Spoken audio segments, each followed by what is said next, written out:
here we come with a new topic of a chapter, Human Eye and the Colorful World, which is rainbow formation.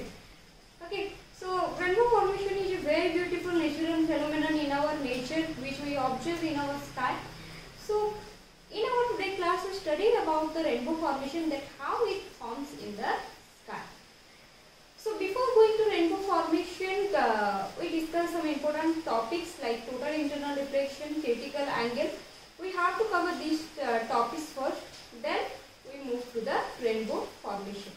Okay.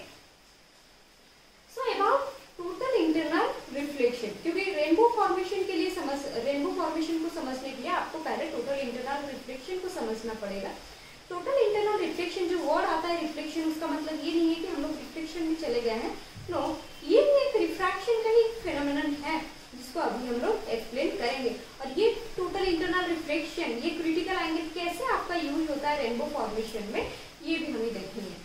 So first we start with the total internal reflection. Total internal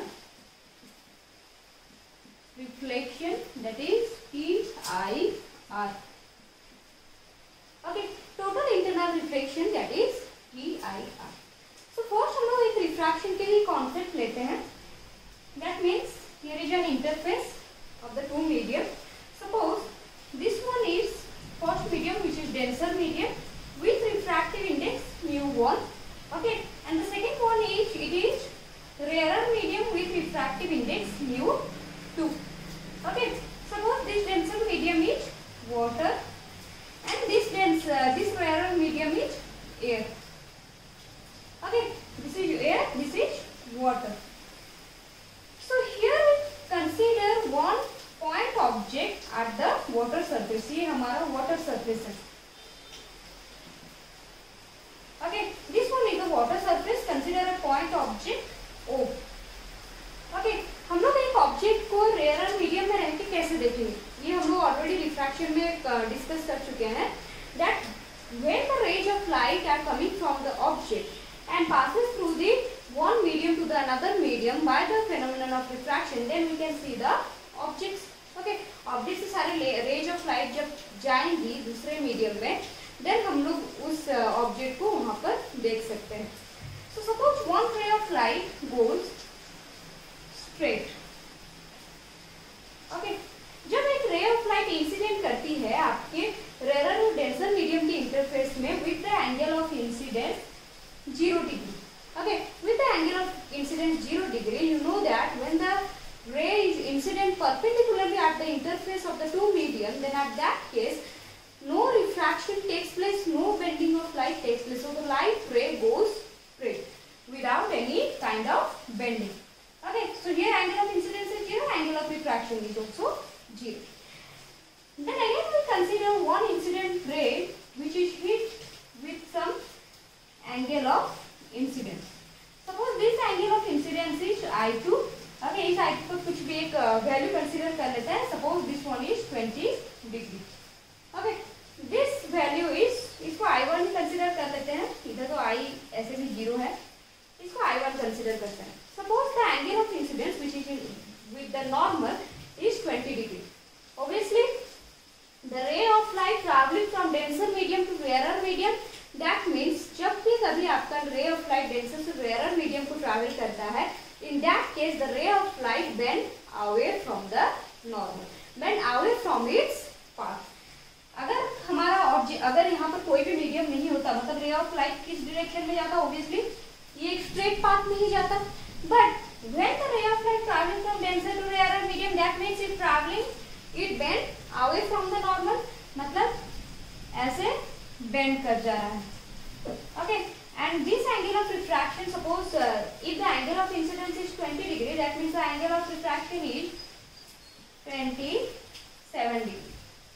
Okay, तो हम लोग angle of incidence हम लोग को अगर पता हो तो हम लोग एंगल ऑफ रिफ्रैक्शन कैसे फाइंड आउट करेंगे. ऑब्वियसली इसके साथ साथ हमें और भी दो चीजें यहाँ पर पता है, that the refractive index.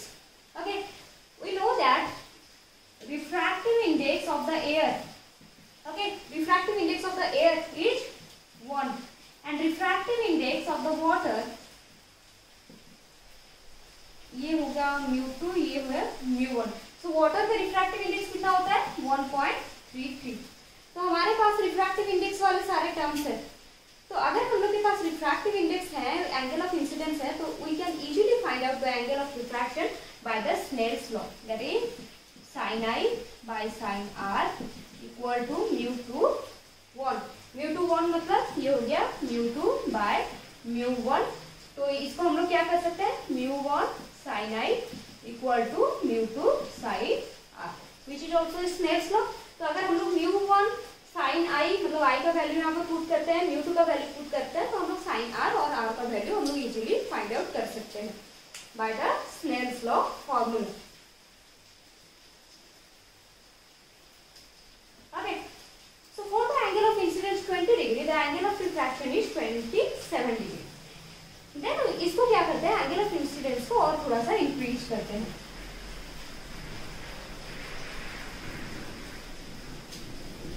Suppose here we draw a normal. Okay, it is I3. I3 is 30 degree. Suppose this one is 30 degree. So here also the refracted ray is bent away from the normal, and for the 30 degree angle of incidence, the angle of refraction it is I2. For the angle of refraction is suppose approximately it is 42 degree. Okay, so for 30 degree जैसे जैसे हम लोग angle of incidence को increase कर रहे हैं वैसे वैसे हम लोग का क्या जो एंगल ऑफ रिफ्रैक्शन है वो भी इंक्रीज हो रहा है। ओके, ये भी किस मेथड से हम लोग पता लगा सकते हैं, वही सेम मेथड से स्नेल्स लॉ हमारा जो बोलता है, दैट इज जो स्नेल्स लॉ हम लोग अगर लिख सकते हैं sin I upon sin R equal to μ2 by μ1।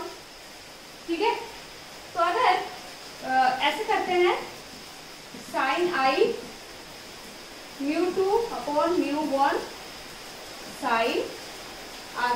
Okay, μ2 upon μ1, these are the term of refractive index. Refractive index does not change. Refractive index is a constant quantity. Refractive index term कभी भी change नहीं होगा। तो कौन सा term change होगा, अगर हम लोग angle of incidence को increase करेंगे, then obviously angle of refraction यहाँ पर change होगा। Okay, so if we increase the angle of incidence, that means here is a change in the angle of refraction.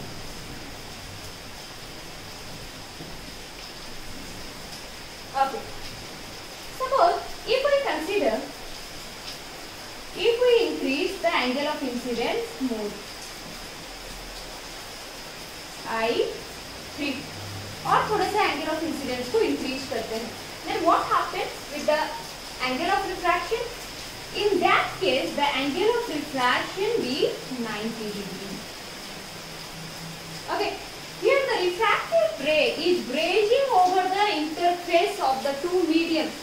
See, if we further increase the angle of incidence, मान लो कि हम लोग कुछ angle of incidence increase किए, मतलब 30 degree से और थोड़ा ज्यादा angle of incidence लिए हैं, अभी तक हमें पता नहीं है कि कौन सा angle of incidence लिए है, but for that angle of incidence in the water medium, the angle of refraction is here 90 degree, and the refracted ray is grazing over the surface of the medium. Okay, grazing over the surface of the interface of the medium. So that's why this angle of incidence and this angle of incidence is known as critical angle. Okay, critical angle, and for calculating the value for the water medium, the critical angle is 48.8 degree. ये बाद में हम लोग कैसे calculate करते हैं ये बता देंगे। तो जब आपका एंगल ऑफ इंसिडेंस 48.8 डिग्री हो गया वाटर मीडियम में, ओके, जब आपका एंगल ऑफ इंसिडेंस 48.8 डिग्री हो गया वाटर मीडियम में, in that case your angle of refraction be 90 degree. So this angle of incidence is known as critical angle. So you can find out the definition of the critical angle. What is the definition of critical angle? That for which angle of incidence, for which angle of incidence, for which angle of incidence the angle of refraction is 90 degree. Okay, जिस angle of incidence के लिए आपका angle of refraction 90 degree हो जाता है, this angle of incidence is known as critical angle. Okay, जिस angle of incidence के लिए आपका एंगल ऑफ रिफ्रैक्शन 90 डिग्री हो जाता है, उसी एंगल ऑफ इंसिडेंस को बोला जाता है क्रिटिकल एंगल। तो क्रिटिकल एंगल कोई बोल देने से ऐसा ना समझ लेना ये कोई दूसरा वाला एंगल आ गया, नहीं, ये वही एंगल ऑफ इंसिडेंस है। जैसे कि सबके एक एक निक नेम होते हैं, मेरे भी होते हैं, आप सभी के एक एक निक नेम होंगे, वैसे ही एक एंगल ऑफ इंसिडेंस का भी एक निक नेम से उसको पुकारा जाता है। उसको कब निक नेम से उसको पुकारा जाता है? जब उस एंगल ऑफ इंसिडेंस, वो एंगल ऑफ इंसिडेंस के लिए जब आपका एंगल ऑफ रिफ्रैक्शन 90 डिग्री हो जाए, उसे उस एंगल ऑफ इंसिडेंस को कौन से नाम से पुकारा जाता है? That is critical angle. Okay, critical angle को हम लोग कैसे लिखते हैं? IC और थीटा C भी लिख सकते हैं, और ऐसे नॉर्मली C भी लिख सकते हैं। तो याद रहा, व्हाट इज क्रिटिकल एंगल? जिस एंगल ऑफ इंसिडेंस के लिए, ओके, जिस एंगल ऑफ इंसिडेंस की वैल्यू के लिए आपका जो एंगल ऑफ रिफ्रैक्शन का वैल्यू 90 डिग्री हो जाए, मतलब जो रिफ्रैक्टेड रे है वो सरफेस के ऊपर ऐसे ग्रेज करने लगे, उसी केस में आपकी जो एंगल ऑफ इंसिडेंस का नाम चेंज हो जाता है। उसको और एंगल ऑफ इंसिडेंस नहीं बोलते, उसको क्या बोलते हैं? क्रिटिकल एंगल बोलते हैं। Okay, so this is critical angle for which angle of incidence the angle of refraction is 90 degree. This angle of incidence is known as critical angle, which is denoted as IC or theta C or only capital C. Okay. तो ये हो गया हमारा critical angle के बारे में। अब हम लोग नेक्स्ट एक्सप्लेन इजीली कर सकते हैं what is total internal reflection. Suppose we increase the angle of incidence more than the critical angle, मतलब आपका यहाँ पर क्रिटिकल एंगल कितना हुआ? वाटर एयर मीडियम के लिए देखो, यहाँ पर हम लोग कौन सा इंटरफेस कंसीडर किए हैं? This interface is water air interface. Okay, so for the water air interface the critical angle for water is your 48.8 degree. Okay, आपका जो वाटर एयर इंटरफेस के टाइम में जो वाटर का क्रिटिकल एंगल होगा 48.8 degree होगा। दैट मीन्स इस value, जब ये वाला वैल्यू आप लोग लोगे, ये वैल्यू में जब रे ऑफ लाइट इंसिडेंट करेगा इंटरफेस में, उस टाइम में आपका जो एंगल ऑफ रिफ्रैक्शन बनेगा वो बनेगा 90 डिग्री। अगर देखो वाटर एयर इंटरफेस नहीं होगा, वाटर ग्लास इंटरफेस होगा, तो वहां पर आपका क्रिटिकल एंगल डिफरेंट होगा। ये सिर्फ वाटर और एयर इंटरफेस के लिए है। वाटर और ग्लास इंटरफेस के लिए वैसे ही डिफरेंट क्रिटिकल एंगल होगा, बिकॉज आपके रिफ्रैक्टिव इंडेक्स के ऊपर आपका क्रिटिकल एंगल डिपेंड करता है। कैसे डिपेंड करता है वो हम लोग कैलकुलेट करके दिखाएंगे। पहले हम लोग जान लेते हैं what is total internal reflection. So we increase the angle of incidence beyond the critical angle. Here is the normal. Okay, so increase the angle of incidence beyond the, suppose this one is 60 degree. Okay, इसको हम लोग consider करते हैं 60 degree consider करते हैं। तो you know 60 degree मतलब कितना हुआ? 48.8 इज लेस देन 60 डिग्री, है कि नहीं? तो ये वाला जो हो गया critical angle that is IC is less then, इसको अगर हम लोग लेते हैं, ये हो गया I3, ये हो गया हमारा I4। ओके, तो critical angle is less then I4। Okay, अभी जो एंगल ऑफ इंसिडेंस हम लोग लिए हैं वो क्या है? वो ग्रेटर है आपकी क्रिटिकल एंगल से। सो अगर वो ग्रेटर है क्रिटिकल एंगल से, तो उस टाइम क्या होगा? ऑब्वियसली हमारा रिफ्रैक्टेड रे यहाँ तक पहुंच आया है। अगर हम लोग उससे थोड़ा भी इंक्रीज करते हैं एंगल ऑफ इंसिडेंस को, तो वो किधर में बेंड हो जाएगा? अगर ऐसे बेंड होते हुए आ रहा है, ऐसे बेंड हुआ, फिर ऐसे बेंड हुआ, फिर ऐसे बेंड हुआ, फिर ऐसे सीधा हो गया, फिर ऑब्वियसली कैसे बेंड होके आएगा? वही सेम मीडियम में वो वापस आ जाएगा। Okay, so if we increase the angle of incidence beyond the critical angle, that means it is completely reflected back to the same medium. Okay, it is completely reflected back, the light is completely reflected back to the same medium, and it also obeys the laws of reflection. So the angle of reflection is here 60 degree. Okay, completely reflect हो जाएगा, उसके साथ साथ वो laws of reflection को भी मानेगा। That means यहाँ पर अगर एंगल ऑफ इंसिडेंस 60 डिग्री है, so here the angle of reflection is also 60 degree, and this phenomenon is known as total internal reflection. Okay, so total internal reflection क्या हुआ?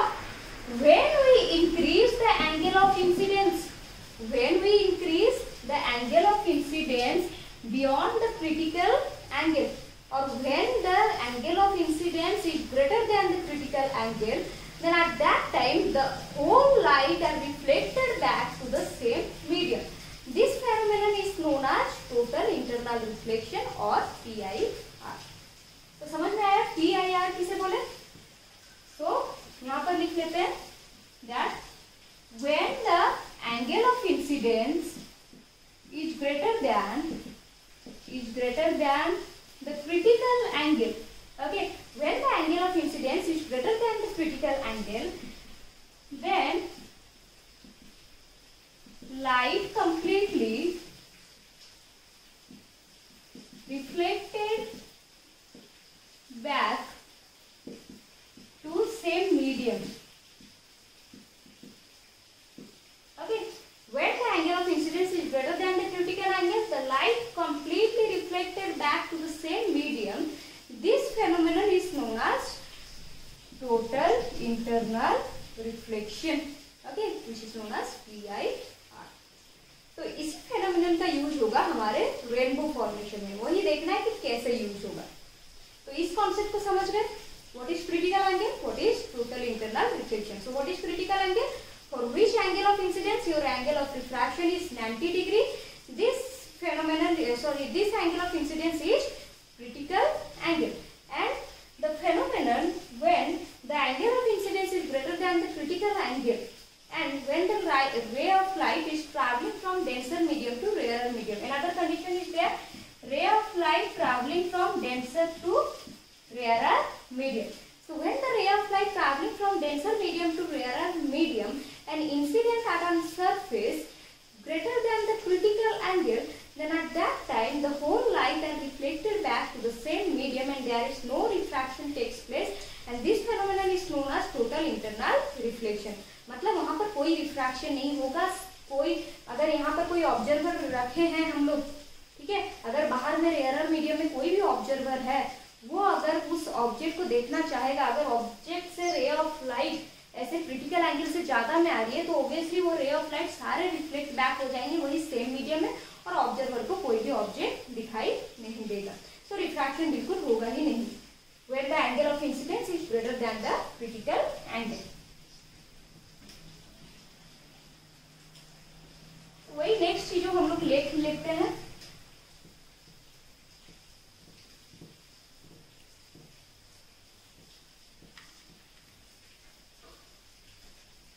Okay, तो जब देखो angle of incidence, when angle of incidence is less than the critical angle, जब angle of incidence critical angle से कम होता है, it is normally refraction. Okay, जब हमारा angle of incidence critical angle से कम होता है, it is normally reflection. But when the angle of incidence is equal with the critical angle, it is grazing emergence. Grazing emergence, उसको बोला जाता है grazing emergence. Then when the angle of incidence is greater than the critical angle, it is known as TIR. उसको बोला जाता है TIR. Okay, तो ये सारे कॉन्सेप्ट हो गए। So how we can calculate the critical angle? ऐसे तो आप लोग के एग्जाम्स वगैरह में कभी भी आएंगे नहीं कि क्रिटिकल एंगल कैसे कैलकुलेट करते हैं, because it is in the syllabus of 12th class में आप लोग पढ़ोगे। But for your knowledge I give you one more expression for the critical angle, that अगर हम लोग यहाँ पर दो मीडियम वैसे ही कंसिडर करते हैं, this one is refractive index μ1 and इसका रिफ्रैक्टिव इंडेक्स है μ2। यहाँ पर कोई एंगल ऑफ इंसिडेंस है, इंसिडेंट कर रहा है, ये हो गया आपका एंगल ऑफ रिफ्रैक्शन। ओके, ये रेयरर मीडियम है, ये डेंसर मीडियम है।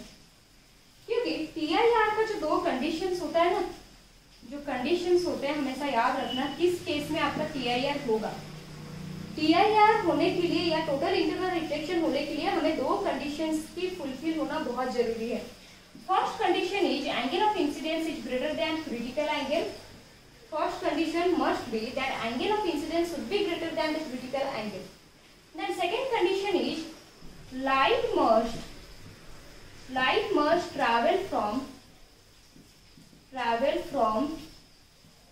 denser to rarer medium. Okay, so first condition is angle of incidence is greater than critical angle.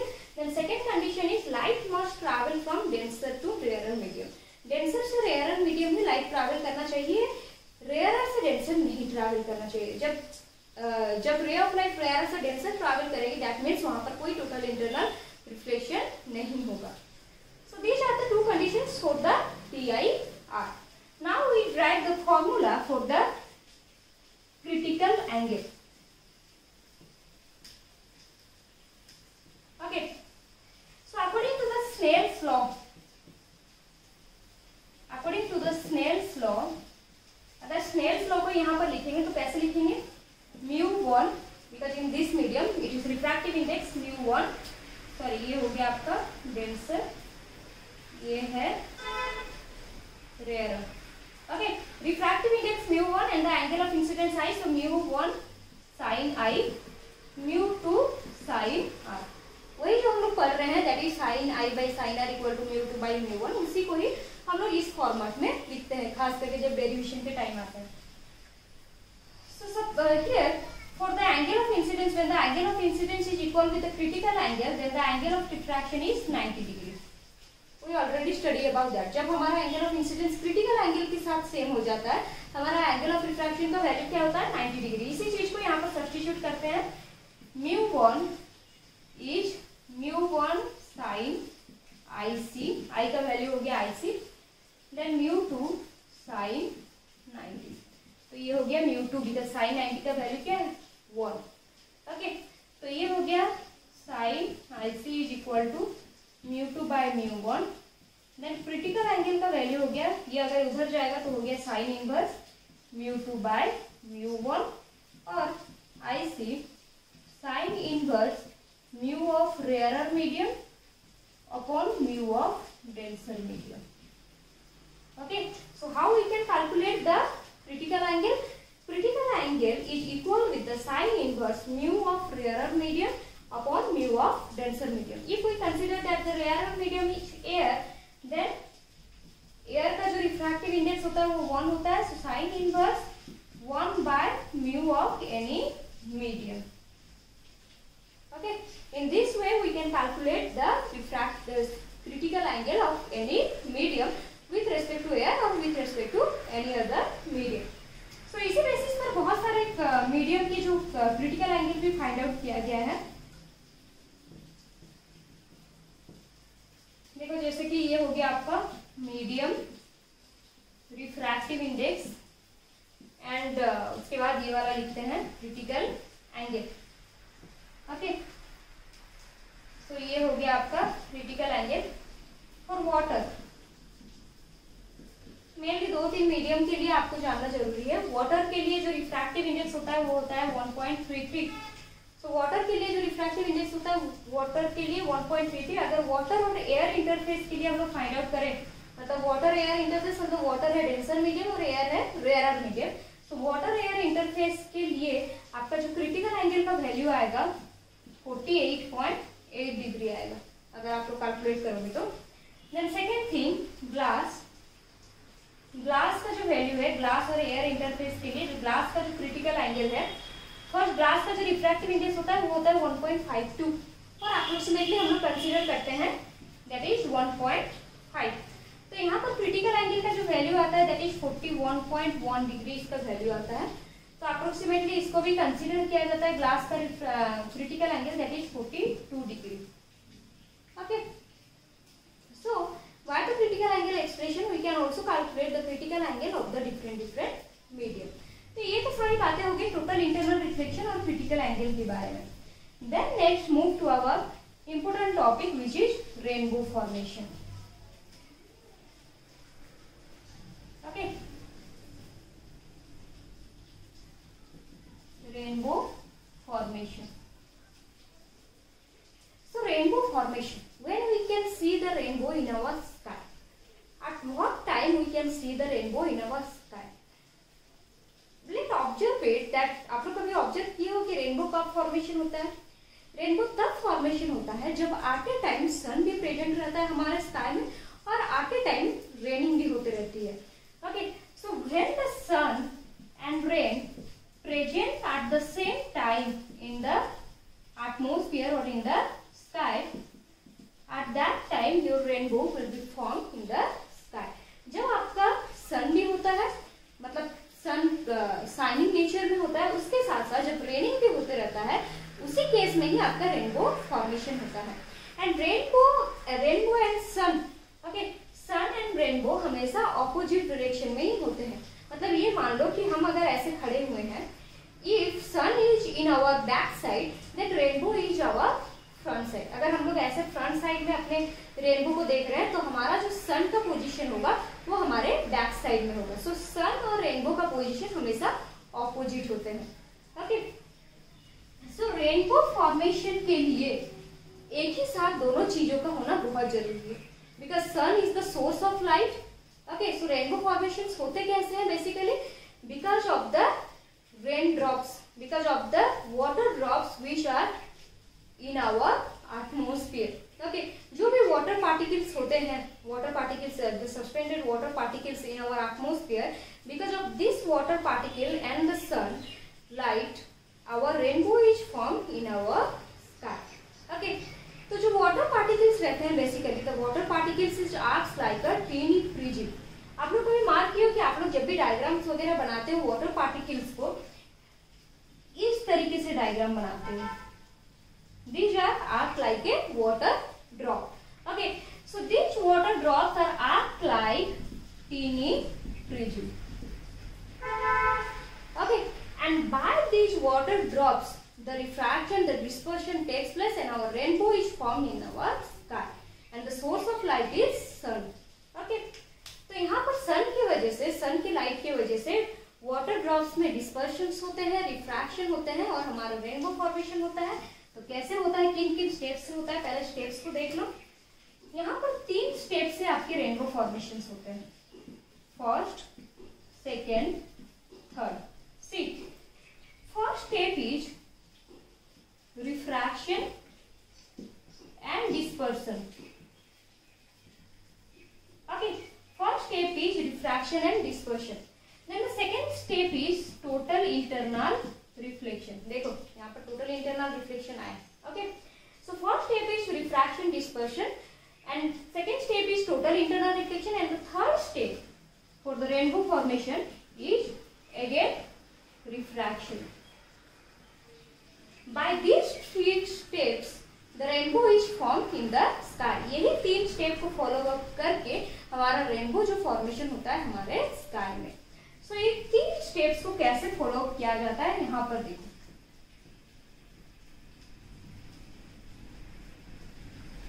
C, if we consider a water drop, देखो water drop को आप लोग ऐसे भी ले सकते हो, मना नहीं कर रहे, ऐसे भी ले सकते हो एक प्रिज्म की तरह दिखाने के लिए। आप लोग ऐसे सर्कुलर भी ले सकते हो, कोई प्रॉब्लम नहीं है। ऐसे मानोगे कि नहीं हम लोग अगर सर्कुलर ले वाटर ड्रॉप को, कोई दिक्कत नहीं है, आप लोग जैसे भी करके वाटर ड्रॉप को कंसीडर कर सकते हो। ओके, तो हम लोग भी यहाँ पर सर्कुलर मैटर में लेते हैं।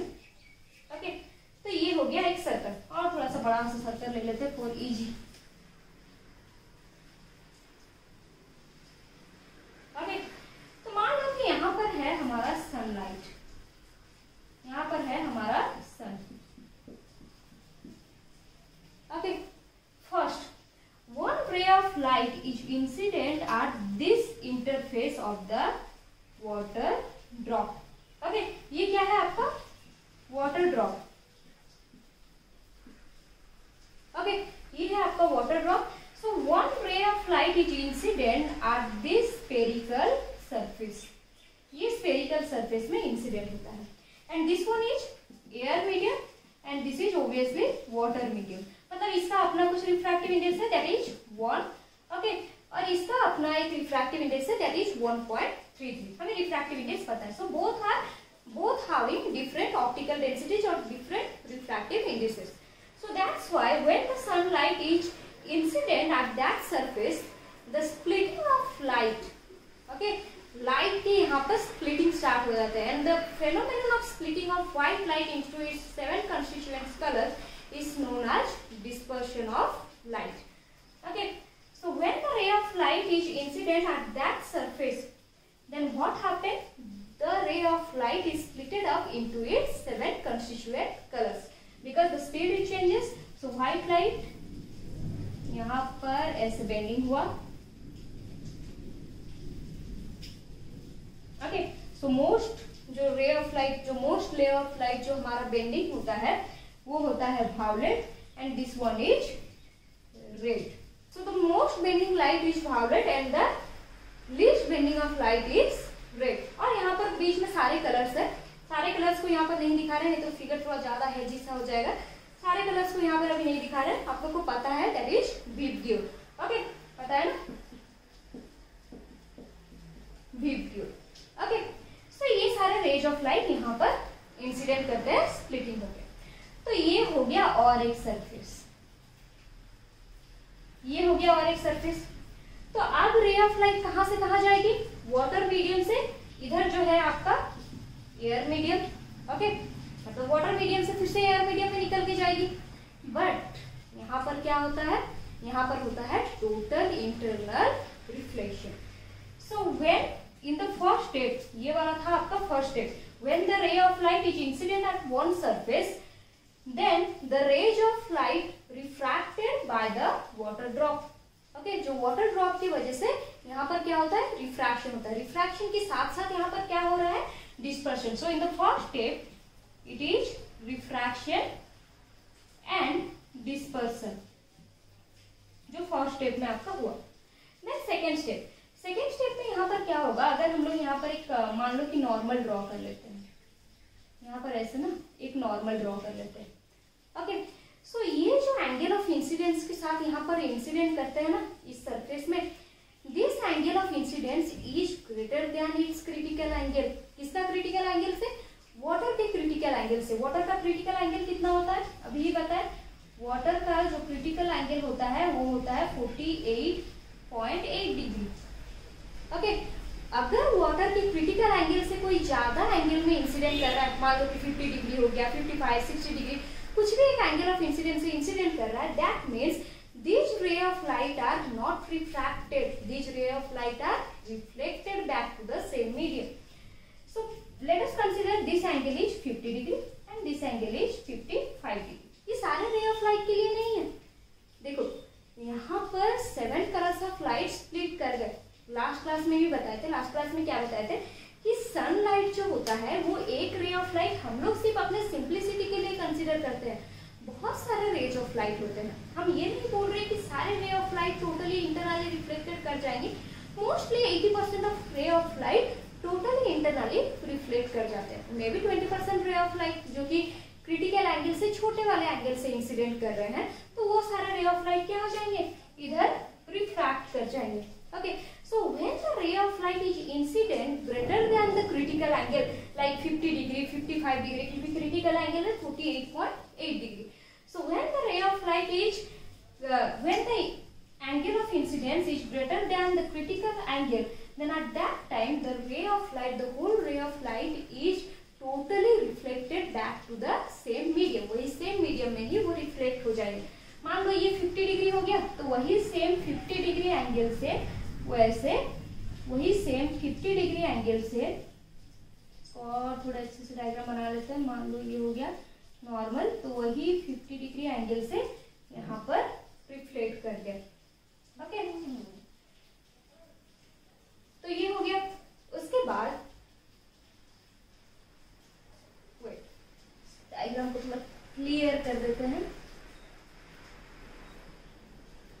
ओके, ये मान लो कि यहाँ पर जो रे ऑफ लाइट है वो हमारा ये हो गया वायलेट, ये हो गया रेड. देन इसको अगर हम लोग करते हैं, ये टोटली रिफ्लेक्ट हो गया. अगर हम लोग इसको थोड़ा और रिफ्लेक्टिंग ऐसे करते हैं, this one is water drop. इसको अगर रिफ्लेक्ट करेंगे देन ये हो जाएगा ऐसे reflect back to the same medium. Okay, then after that this one also reflect back to the same medium. Okay, then again ये वाला इंटरफेस में आ गए. अब देखो, अब ये लोग टोटली इंटरनल रिफ्लेक्शन हो गया, मतलब यहाँ पर सेकेंड स्टेप आपका हो गया, दैट इज TIR. ओके, यहाँ पर आपका सेकेंड स्टेप हो गया, ये आपका फर्स्ट स्टेप भी हो गया. थर्ड स्टेप क्या था? That is refraction. तो ये वाले सरफेस में जब रे ऑफ लाइट पहुंचेंगे, तो यहाँ पर जो उनका एंगल ऑफ इंसिडेंस है वो क्रिटिकल एंगल से बड़ा नहीं होगा, वो और टोटल इंटरनल रिफ्लेक्शन नहीं होगा. तो यहाँ पर क्या होगा, यहाँ पर होगा रिफ्रैक्शन। नॉर्मली यहाँ पर रिफ्रैक्शन होगा, तो ये हो जाएगा हमारा क्या, डेंसर मीडियम और ये हो जाएगा रेयरर मीडियम। अगर यहाँ से हम लोग कुछ भी एक नॉर्मल ड्रॉ करते हैं, दैट मीन्स ये नॉर्मल से क्या हो जाएगा, bend away from the normal. Okay, bend away from the normal मतलब ऐसे bend away from the normal. Okay, so this is violet colour of light and this is red colour of light. तो इसी वजह से हम लोग जो rainbow को देखते हैं ना, ऐसे रेनबो को देखते हैं यहाँ पर। तो रेनबो को जब भी हम लोग देखते हैं, हम लोग ऊपर में कौन सा कलर देखते हैं, ये वाला जो होता है ये रेड होता है, और जो नीचे वाला कलर होता है वो होता है वायलेट। ऐसे ही कुछ होता है ना। तो इसी वजह से जो भी रिफ्लेक्शन हो रहा है, ऐसे नीचे में जो कलर होगा वो होगा आपका रेड, और ये वाला जो कलर होगा वायलेट। और इसी को हम लोग ऐसे इन्वर्ट करके अगर वही चीज को अगर ऐसे देखेंगे, आर्क के हिसाब से देखेंगे, so it is violet and the topmost is your red. Okay, so in this way your rainbow will be formed in the sky, which is a very beautiful natural phenomenon in our nature. तो समझ में आया कैसे हुआ? और briefly इसको shortly और थोड़ा बता देते हैं। that when the sunlight is incident at first surface, मान लो कि ये वाला ले लेते हैं B. ओके, ये हो गया A. When the ray of light is coming from the point A and incident at the point B, then at the point B, the ray of light refracted at the same time. The ray of light, the white light, is dispersed into its 7 constituent colors and incident at the second surface of the water drop. Let us consider this point is C. At the surface, at the point C, the ray of light is incident with the greater angle of critical angle. So that's why the incidence angle or the that's why the refracted ray, यहाँ पर क्या हो रहा है, refracted ray, but refract हो रहा है यहाँ पर जो हमारे रेज हो रहे हैं वो refract हो रहे हैं, but for this surface these are the incident ray, these are the incident angle. Okay, for that when the angle of incidence is greater than the critical angle, that is 48.8 degree for water, when the angle of incidence is greater than 48 degree, at that time the refraction does not takes place, it is total internal reflection. So the rays of light are totally internally reflected back to the same medium, then again it incident at the surface from which the rays of light are refracted and comes out, and rainbow will be formed on the sky. Okay, तो इसी तरीके से हमारा rainbow sky में form होता है। Okay, so hopefully आप लोग रेनबो फॉर्मेशन को बहुत अच्छे से समझ गए होंगे। ओके, वही सेम प्रोसेस जो हम लोग बताए, उसी सेम प्रोसेस से ही आप लोग का रेनबो फॉर्म हो रहा है। आप लोग ऐसे डायग्राम बेसिस में भी देख सकते हो। Practice all that things. Okay, thank you.